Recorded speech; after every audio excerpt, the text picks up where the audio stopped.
그 스폰서 계약이라는 게 알아보니까 이거 반환 청구 안 해도 된다더라. 이미 예전에 내 전 재산이었던 10억짜리 부동산을 상간녀한테 줬는데 그게 불법 어딘 급여로 반환이 안 된대요. 나눌 재산이 없어요. 짜고 칠 수 있지 않겠어요? 정말 재산 분할도 받지 못하고 불상사들이 생길 거라고 저는 걱정되는 어떤 판결이었어요.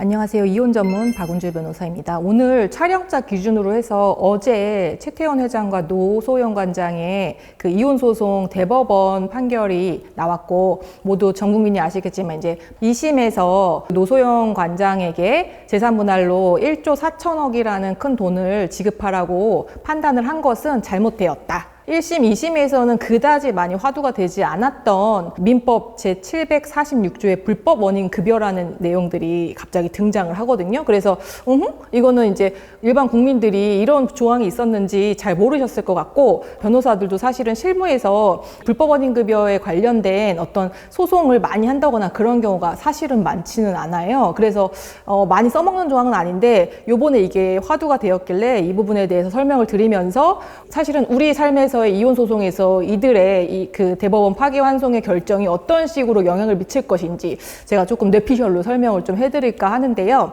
판결문을 간단히 일단은 설명을 드리면은, 대법원은 불법을 원인으로 재산을 급여한 때에는 그 이익의 반환을 청구하지 못한다 라는 민법 제746조를 들어서 불법 원인 급여의 반환 청구를 배제한 이 민법 746조도 이혼을 원인으로 한 재산 분할 청구에서도 반영이 되어야 된다. 이 입법 취지가 고려되어야 된다. 이게 전제한 거죠.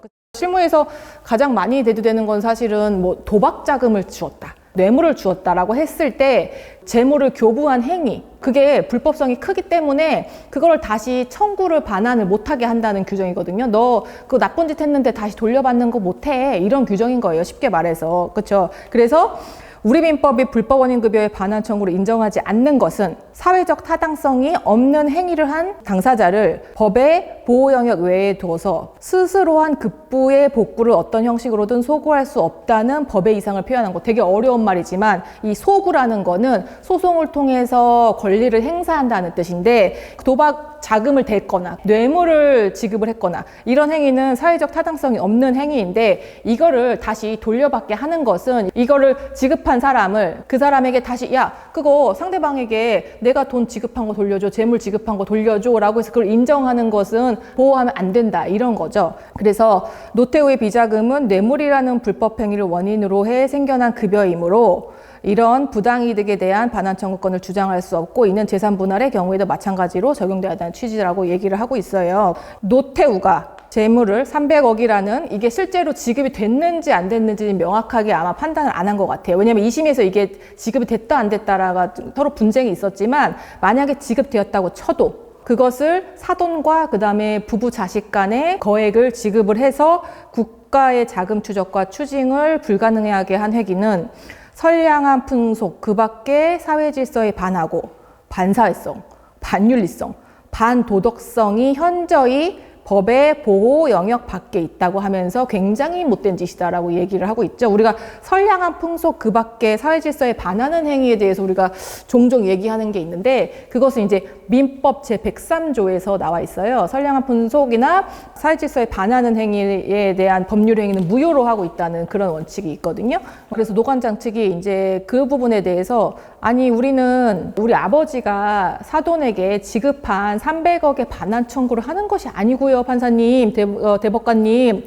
재산 분할에서 우리의 아내 측에, 노관장 측에 기여를 인정해 달라, 이런 취지라고 계속 주장을 했는데, 대법원 되게 강력하죠. 불법성이 단절될 수 없다. 아버지가 지급한 300억과 그것으로 부를 이룬 것을 나눠달라고 하는 것은 동일한 내용이다라고 해서 절연될 수 없다, 끊길 수 없다, 이런 얘기를 하고 있어서 되게 단호한 입장을 보인 거죠. 제가 이거를 보고 나서 사실은 딱 떠오르는 것들이 있더라고. 그러면 우리가 일반인들이 이런 대법원의 논리라고 하면은, 대법원의 논리를 우리의 이혼 소송에서는 어떻게 사람들이 이제는 써먹을까라는 생각이 드는 거예요. 우리가 예전에 되게 제일 많이 배우는 게 선량한 풍속이나 사회질서에 반하는 행위를 법률 행위를 무효로 한다는 민법 제103조를 우리가 민법 총칙에서 배우거든요. 변호사가 되기 전에 선량한 풍속에 반하는 법률 행위라고 보는 게 우리가 가장 많이 예전부터 이제 있었으니까 많이 배우는 게 첩계약이야. 첩계약. 지금으로는 뭐라 그럴까? 스폰서 계약 같은 거겠죠.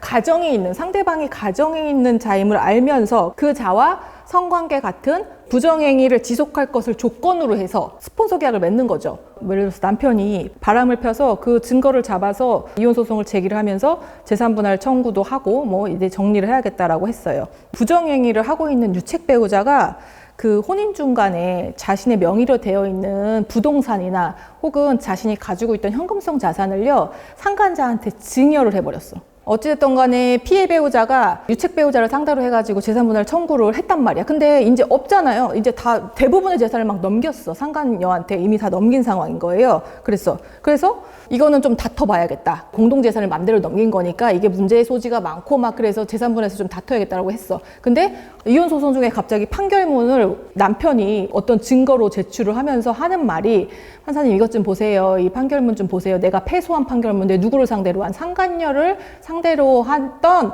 부동산에 대한 소유권 반환 청구에 관련된 소송인데 내가 패소를 했습니다. 그래서 쭉 내용을 보니까 몇 년 전에 그 스폰서 계약을 체결을 하면서 남편이 상간녀한테 10억짜리 부동산을 증여를 했어. 그래서 한 1년 정도 관계를 유지하다가 관계가 깨진 거지. 그러니까 남편이 아까운 건지 상간녀를 상대로 해가지고 그 부동산을 다시 돌려달라는 소송을 제기를 했거든요. 근데 그 소송에서 상간녀가 무슨 소리야? 그러면서 증거로 낸 것이 스폰서 계약서를 낸 거야. 남편이랑 너랑 나랑 이거 체결했잖아. 너랑 나랑 이거 체결해서 매월 뭐 성관계를 몇 번 하는 조건으로 해가지고 네가 나한테 부동산을 증여한 거 아니야? 그치? 근데 요거는 내가 알아보니까 이게 바로 민법 제746조에 해당하는 불법 원인급여라는 거야. 그 스폰서 계약이라는 게 알아보니까 이거 반환 청구 안 해도 된다더라. 그 증거를 딱 내민 거야. 그래가지고 패소했어, 정말로 남편이. 그러면서 그 패소한 판결문을 이혼 소송에 내. 둘이 짠 거죠. 이미 예전에 내 전 재산이었던 10억짜리 부동산을 상간녀한테 줬는데 그게 불법 원인급여로 반환이 안 된대요. 난 그지예요. 나눌 재산이 없어요.